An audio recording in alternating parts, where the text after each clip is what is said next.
Hey, what's up, everybody? This is Charles Sebastian, and welcome you guys to another episode of the Dreamerspro Show, where we cover everything from sports, hot topics, classic debates, entertainment, and when we give you guys a fresh perspective on things and how we see them today. We got a show here for you guys, but before we get into it, please make sure you like the video and subscribe to the channel. Now, as y'all know, Nick Wright is one of the biggest LeBron James supporters in the entire universe. He recently put out a list a few months ago where he listed the top 50 players in the last 50 years or something like that. And in his top three, I think it was the following. He had Michael Jordan at number 3. He had a Kareem Abdul-Jabbar at number 2. And of course, he had Michael Jordan at and he had LeBron James at number 1, right? Something that caused a lot of controversy. Now, as y'all know, for the first half of the season, or at least up until the trade deadline, the Lakers were mired in disaster and mediocrity. They were a very, very bad team, and they just didn't work. They had a very poor fit. They weren't playing defense properly, and they had so many issues. Then at the trade deadline, they moved off of Russell Westbrook, and they brought in players like D'Angelo Russell, I think Malik Beasley, and some other 3-and-D players, and added some depth, some athleticism on the wing, and some youth. And then, of course, you have players like Austin Reeves stepping up. Anthony Davis, for a good amount of time, was playing some beast mode basketball. And somehow, some way, now the Lakers find themselves back in the playoff hunt. If we look, for example, at the NBA standings in the Western Conference, the LA Lakers are now the number 7 seed, right? They're still in the play-in tournament, but they're the number 7 seed. Now, here's what's notable about all of this. The Lakers have won 7 out of their last 10 games, and they've won their last 3 games, which brings us to an episode from First Things First. I believe it was yesterday, and they were discussing just this very thing, right? And it got to a point where they asked Nick Wright to kind of give his opinion on how far he believes this current Lakers roster could go in terms of making a playoff push or a playoff run. And he said something that absolutely surprised a lot of people on the internet. So for those of you who didn't hear Nick Wright's bold prediction about the Lakers, what we want to do is play for you now, and then we'll come back and react to his comments. Take a listen to what Nick Wright had to say here. So I would like to take the audience back to our very first show of this NBA season, when we did our predictions, when Chris Broussard, with his chest out, picked an NBA Finals of Warriors over Nets, when Kevin Wildes, with a few toes down, picked an NBA Finals of Bucks over Nuggets or Pelicans. Yes, we somehow let him get 2 of them. And I picked Mavs over Sixers. And right at the end of that, I said, however, and you can check the tape, I said, Brew, this is my time. You just mocked Wildes for having 2 picks. Well, now you about to claim that you had 2 picks? I'm just letting the audience know exactly what happened. And I said, however, if the Lakers trade Russell Westbrook, all bets are off. He did say no. Oh yeah, and Patrick. Oh, Patrick Beverley. You didn't even predict they would get to the finals if they trade Russell. Correct. You just said all bets are off. All bets are off. That could mean anything. All bets are off is what I said. That could mean they make the play. I guaranteed that if they traded them, they would. And no, what I said was they will at least make the conference finals again. Check the tape, my friends. I'm here to tell you right now, I may have been wrong about the Dallas Mavericks.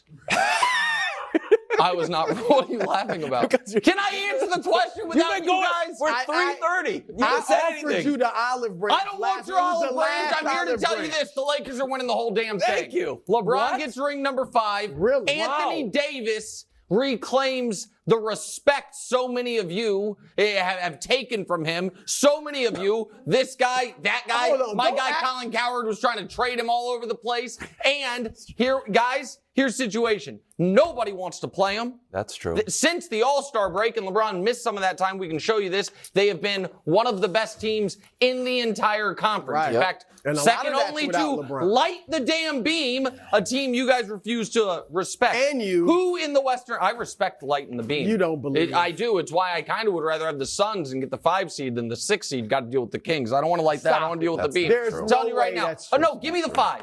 Everyone's you like, would rather have Phoenix in the first round than Sacramento? What I want is the Lakers to keep this momentum going. I know people are like, oh, now are they playing too well? Do they not want to move up to 5? I don't care who's in front of the Lakers. Here's what I know. with Anthony Davis playing like this, with LeBron James with his hand on the joystick, with Vanderbilt defending, with D'Lo hitting those transition threes, Austin Reeves doing fun Austin Reeves stuff. I was worried about their big man depth. All of a sudden, yesterday, Rui Hachimura got just what the doctor ordered, which means Şengün guarding him. And he lit him up all game. Wasn't great. Nobody in the West can handle AD except for maybe Triple J of Memphis, and I don't think they have to play them to the conference finals. So you know what? Lakers winning the West, winning the title, and then that GOAT debate that we were having before, that's over then. Year 20 title, LeBron, give me a break. Look, Jordan's on like his 6th failed career by that time. So yeah, there it is. They're winning the... So you heard what he had to say. Nick Wright believes that the Lakers are going to be they're going to be the team to win it all this year, right? And the question then becomes, is there any truth to what he's saying?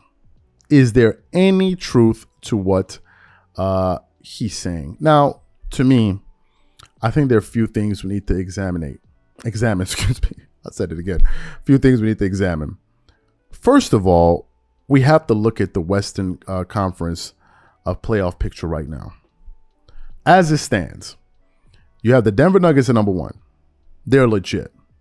You have the Memphis Grizzlies. I'm going to say they're legit, even though Jay Williams has some question marks about this team when they get into the playoffs. We have the Sacramento Kings. They've been legit in the regular season, but again, this is an unproven team. So I'm going to put a question mark around that team. You have the Phoenix Suns. I'm going to say they're legit just for the simple fact that they have Kevin Durant. They do have Chris Paul. They have Devin Booker. And I'm going to give KD that. I'm going to give him that respect. So I'm going to say they're legit. Then you have the Los Angeles Clippers. I'm going to say they're legit, but there's another show we're going to produce today. There's going to that we're actually going to examine whether or not if this team is actually serious. So I'm going to put a question mark / legit on the Clippers. The Golden State Warriors, I'm going to say they're legit. Now, some people have been questioning whether or not Andrew Wiggins is going to make his return. I think he's going to come back. So I'm going to say the Warriors are legit. Then we look at the teams behind the Lakers. You have the New Orleans Pelicans, question mark. You have the Timberwolves, question mark. You have the Oklahoma City Thunder, question mark. You have the Dallas Mavericks. Well, they're no longer even in it. I don't think they're going to make the playoffs. So then we have to look at the seeding. Let's look at this thing because we know that the Lakers have improved tremendously on the defensive side of the ball, especially since after the trade deadline. So let's look at this. Let's just say, for example, the Lakers finish at the number 6 spot, right? So if they're the number 6 seed, that means they avoid the play-in. It means that in round 1, the Lakers will be playing against the Memphis Grizzlies. The Memphis Grizzlies are a great basketball team in games even when Ja Morant doesn't play. That place is going to be raucous to play in, and I think it's going to be very, very tough to beat Ja Morant and those boys, especially with their youthful exuberance that those guys have. So I think that'll be a pretty tough series. And going into it, I would pick the Grizzlies, but I wouldn't be surprised if the Lakers won, but I would pick the Grizzlies. Some people are saying that the Lakers are vying to play against the Sacramento Kings. And some people are saying, well, the Kings don't have the experience. Yeah, they don't have the experience, but they do have a lot of youth. They do have a lot of speed. And they're going to force the Lakers to play a quicker game, right? They're going to speed them up. But if I had to bet, I would give the Lakers the edge just for the simple fact that they do have a lot of guys with a lot of experience. If you're just looking at guys like LeBron James, you're looking at guys like Anthony Davis. I believe D'Angelo Russell has actually made it to the playoffs before. So I would give the Lakers a slight edge. The Lakers can't move beyond that. I don't see the Lakers moving up to the 5 spot because the Lakers moved up to the 5 spot to play Phoenix. That would be a very wrong move. You don't want to play the Phoenix Suns. Like, that's a team you don't want to play. If I'm the Lakers, the teams I want to avoid are the Golden State Warriors. I would definitely want to avoid the Phoenix Suns. I would try to avoid the Memphis Grizzlies, and there's no way that they can play the Clippers. Now, Nick Wright is saying that he believes that the Lakers are going to win it all, win the entire thing.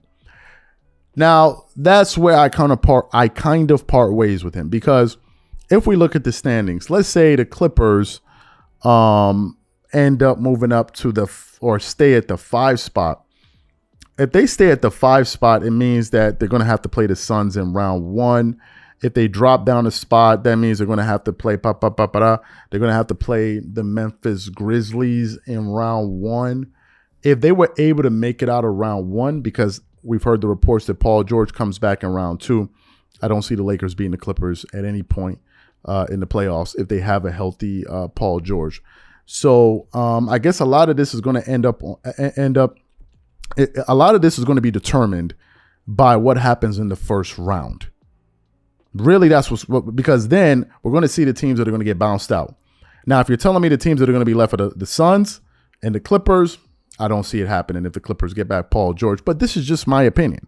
So the question is, do you think Nick Wright has a point by saying that he thinks the Lakers could win it all? But actually, hold up. We didn't even look at the East.